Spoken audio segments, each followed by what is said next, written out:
2절 말씀입니다. 네, 앞에 자막이 다행히 나오네요. 자, 자막이 빨리 꺼지기 전에 우리 같이 한번 합독해서 읽겠습니다. 욥기 22장 24절 25절 시작. 내 보화를 티끌로 여기고 오빌의 금을 계곡의 돌로 여기라.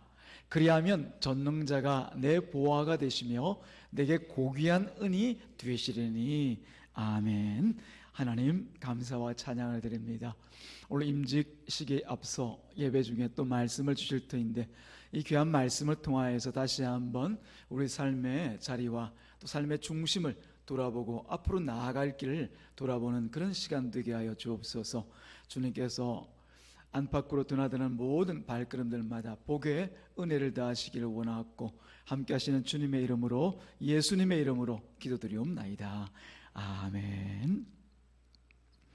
일전에 제가 바쁜 일이 있어서 요즘은 시내를 나가려고 하면 바쁘면 전철을 타야 됩니다. 예, 운전하고 하기보다는 너무 바빠서 전철을 타고 가는 것이 더 빠르겠다 싶어서 전철을 타기 위해서 승강장으로 내려가서 있는데 아마 애기 엄마 그리고 아마 집안 사람이 뭐 전혀 모르는 사이는 아닌 것 같아요.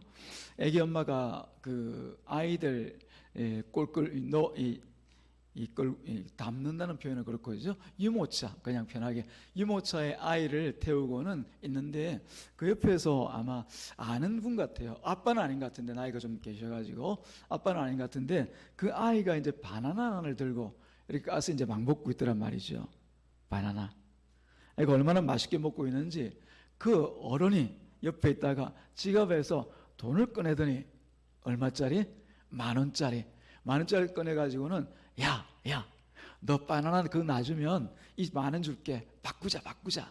그래 애가 가만 자기가 들고 있던 바나나를 보고 이 10,000원을 보고 두리번 하더니 싫다는 거죠, 그죠? 바나나가 좋다는 거죠. 그 모습을 보면서 그 애기 엄마와 그 아저씨가 옆에서 깔깔대면서 막 웃고 그러더라고요. 아마 그 어린아이가 이 돈의 가치를 모르기 때문에 많은 한 장이면 그래도 바나나 한 송이 혹은 2송이 정도는 살 수 있다는 것을 모르기 때문에 아마 바나나를 쥐고 돈을 그냥 내친 것이겠죠. 그렇습니다. 우리들도 보면은 이처럼 가장 귀중하고 소중한 것을 알아차리지 못해서 그 기회를 놓치거나 혹은 그 소중한 것을 그냥 손에 놓고 살아가는 그런 일들이 있습니다. 특히 우리가 예수님을 믿고 난 뒤에 일어난 일들을 보면은 그렇죠. 예수를 믿고 나서 여러분들이 다 아시는 분들 계시겠지만 혹시 모르시는 분들은 이런 일들이 일어납니다. 인생을 다시 한번 살아보고 싶은 그런 생각이 납니다.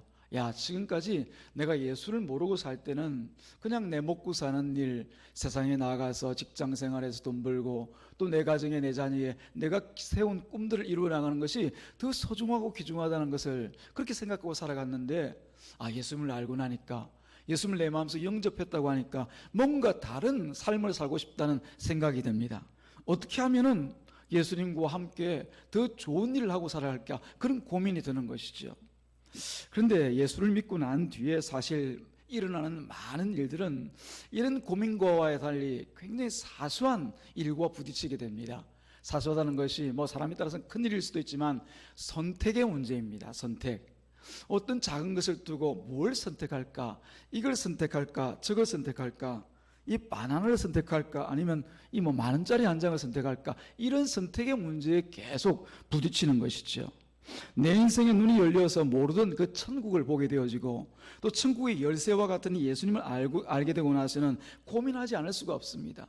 옛날에는 그저 내가 좋은 대로 선택하면 되었지만 예수님을 알고 나서는 예수님께서 또 뭘 좋아하시지? 어떤 걸 좋아하실 것 같아? 혼자 고민을 막 하는 거죠. 사랑하는 여러분, 여러분들의 인생에 있어서는 뭐가 가장 소중하고 중요하게 여겨지십니까? 정말 소중한 것을 쫓아 살아가는 그런 인생을 살고 계신가라고 하는 거지요. 그런데 정작 예수를 믿고 제법 오래되었다고 생각하는 저도 어떤 데 보면은 그 어린아이와 같은 그 장면을 연출할 때가 한두 번이 아닙니다. 그다지 가치도 없는 것 때문에 정말 귀한 것들을 막 놓치고 살아가는 거지요. 오늘 성경을 보면 이런 장면이 상상이 됩니다. 한쪽 손과 또 다른 손이 있는데 이 한쪽 손에는 보화와 순정 99.9%의 금덩어리들이 딱 놓여 있습니다. 그리고 다른 한쪽에는 전혀 보이지 않는 이 하나님이 딱 있다고 얘기를 하는 거예요. 그러고 나서 어떤 걸 선택할래? 그렇게 우리에게 지금 선택을 요구하시는 그런 본문의 말씀이라고 볼 수가 있습니다. 이런 선택을 향한 본문은 성경 여러 곳에서 등장하게 됩니다. 오늘 우리가 읽었던 욥기 말씀만 아니라 마태복음에서도 보면 이런 선택의 장면이 나옵니다. 제가 한번 읽어드릴게요. 마태복음 19장 21절에서 22절 말씀 보면 이렇게 기록되어져 있습니다.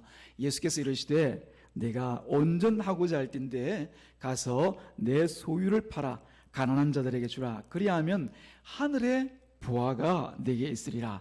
그리고 와서 나를 따르라 하시니 그 청년이 재물이 많음으로 이 말씀을 듣고 근심하며 가니라.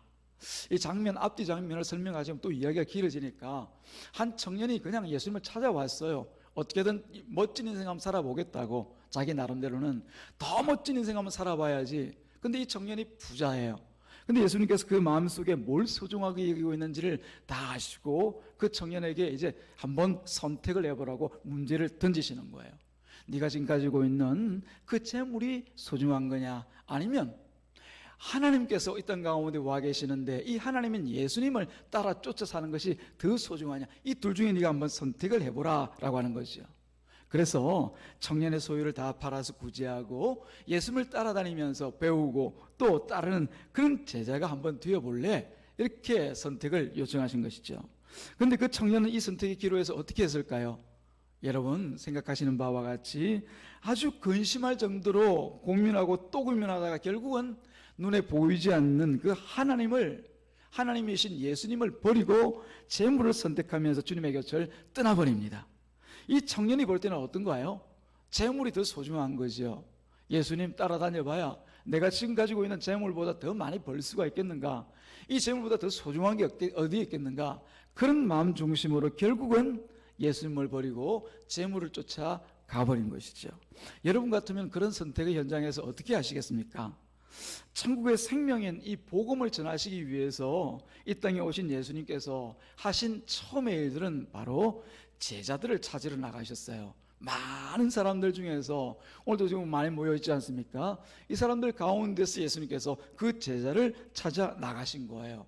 그래서 예수님께서 활동하시던 갈릴리라고 하는 그 해변길을 다니면서 이 사람 저 사람을 만나시면서 제자들을 세워가시는데, 마태복음 4장 18절 말씀 보면은 갈릴리 해변에 다니시다가 두 형제 곧 베드로라고 하는 시몬과 그 형제 안드레가 바다에 그물 던지는 것을 보시니 저희는 어부라고 하면은 그 살 길이 바다에 있지 않습니까?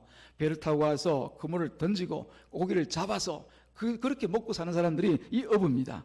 그런데 예수님께서 4장 19절에 보면은 이렇게 말씀하십니다. 나를 따라오너라. 내가 너희로 사람 낚는 어부가 되게 하리라.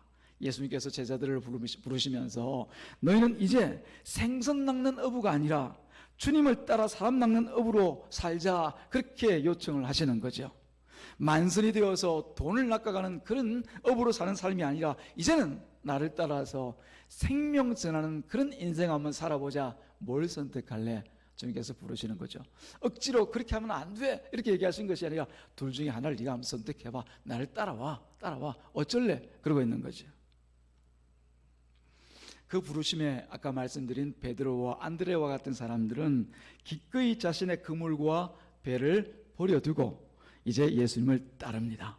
그리고 결국에는 그 평생에 정말 주님께서 약속하신 대로 사람을 낚는 일을 하는 것이죠. 다시 말씀드리면 세상 사람들에게 이 생명, 예수의 생명을 전하는 그 일을 하게 만드시더라 말입니다.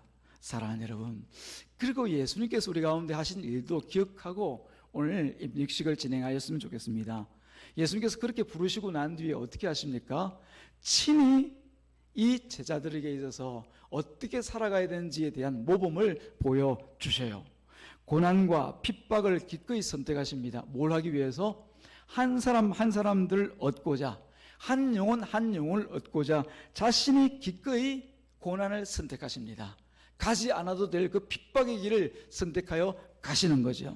그리고 지지 않아도 되는 그 죄인들만 지실 십자가를 기꺼이 피하지 않고 지십니다. 왜요? 한 사람 한 영혼 구원하기 위해서요.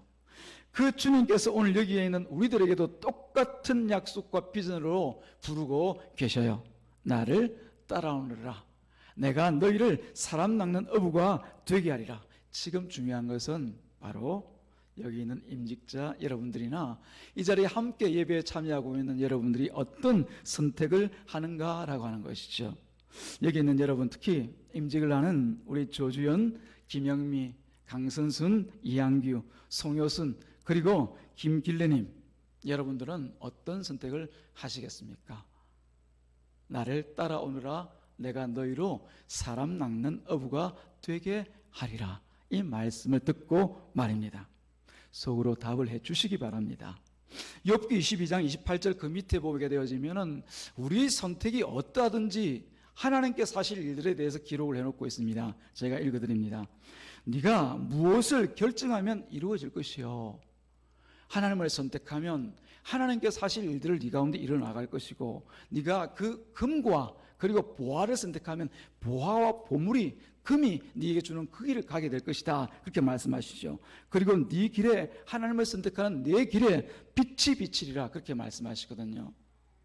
성경은 세상에서의 보물을 하찮게 여기면서 그것을 의지하지 않을 때 창조주 하나님께서 친히 보물이 되어 주실 것을 약속하십니다. 빛으로 표현되어 있죠.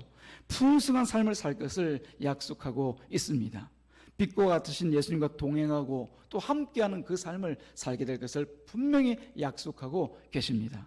사랑하는 교우 여러분, 그리고 임직자 여러분, 오늘 우리 교회를 방문하신 또 축하하기 위해서 오신 이 모든 하객 여러분, 세상이 소중하게 여기는 것들보다 진정 우리 생명이 되신 그 예수님을 더욱 소중하게 여기는 여러분의 선택과 여러분의 삶이 이 자리 가운데 고백되어지기를 주님의 이름으로 축복합니다. 기도하겠습니다. 하나님 아버지, 감사와 찬양을 드립니다. 우리 하나님께서 우리를 사랑하셔서 이 자리 가운데 불러 예배케 하시고 또 욥기 말씀과 마태복음 말씀 등을 통하여서 진정 복된 부르심을 부르시는 그 주님 앞에 우리가 어떤 선택을 하는지를 다시 한번 기회를 주셨사오니 각자의 심령마다 귀한 선택, 참으로 귀하신 예수님을 선택하는 그런 결단이 있게 하여 주시옵소서. 감사하신 예수님의 이름으로 기도드리옵나이다. 아멘.